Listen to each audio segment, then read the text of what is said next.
The next step in creating our experience is meeting location. So in the settings, we go to meeting location, then it says, where should guests meet you? Now, this needs to be an easy to find location at an exact address. Therefore, if you are, like for this one, for me meeting at my home, this needs to be the home address. And this is actually where my event creation and my experience went downhill. I was talking to my wife about this, and she said, I don't want an experience hosted at our home where when this goes well, you're going to have people coming by the house every single day and having people come in your studio shed. They're going to be parking in the backyard or in the front. They're going to want to be coming through the house. That disturbs my space. That's not going to work for me. Why don't you just have people go out to lunch or something with you? And as you can see with all this other experience creation, the idea is to have something that's unique, that's special, that's the best you can offer. And therefore, at this point, this is the part where I've decided to actually not go forward with my experience because I want to do this at my home address to do the best version of this experience. Airbnb experiences are geared towards having the very highest level of experience, something that's exclusive, something you can't get somewhere else. And this is where I came down to like, all right, I need to have people over to my home. I even thought about getting another office location for a studio. I'm like, you know what? I got too much going on.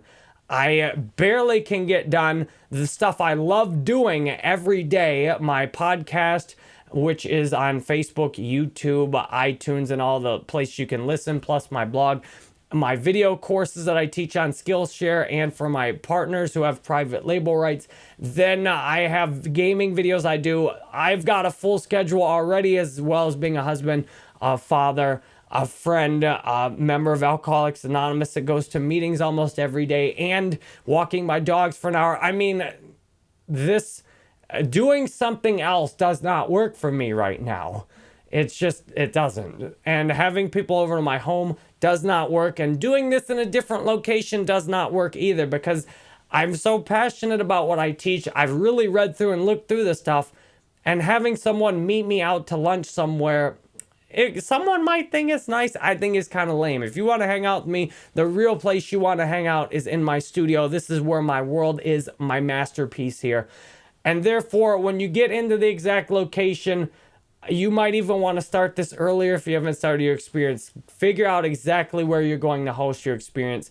Make it somewhere that really gets inside your world. And if you have a home office studio like me and you don't want people visiting your house every day, then you might not be able to do an experience. So for me, this was a challenge for me. I actually got mad at my wife for about as long as I do. We had a lot of tension for a few days, and I've decided, you know what, she's right. This is our home. I'm not gonna have people coming in here every day, potentially booking the experience, maybe even 2 or 3 times a day, all trying to park at the house. So therefore, you need to be very clear on the exact address where you want to meet someone. It needs to be easy to find, not out in some like sketchy parking lot somewhere or something. It needs to be at a clear address that guests can just put into a GPS. And consider too, if you're thinking about having it at your home, then everyone will know where you live that books the experience. And you may need to even have your phone number out there as well to help people get in. So therefore, consider all this stuff before going through with the full experience. As for me, I'm grateful I'm teaching this because otherwise I just went through this whole experience and then decided, well, I'm not actually going to do it. However, there's a time and a place for everything. I'm keeping this in mind for later. Maybe I will have an office studio location at some point, but for the foreseeable future, that's where I'm at with the experience. I keep it real with you too. And I think that's critical if you want any kind of success online, especially with the Airbnb experience. Keep it real and really connect with people.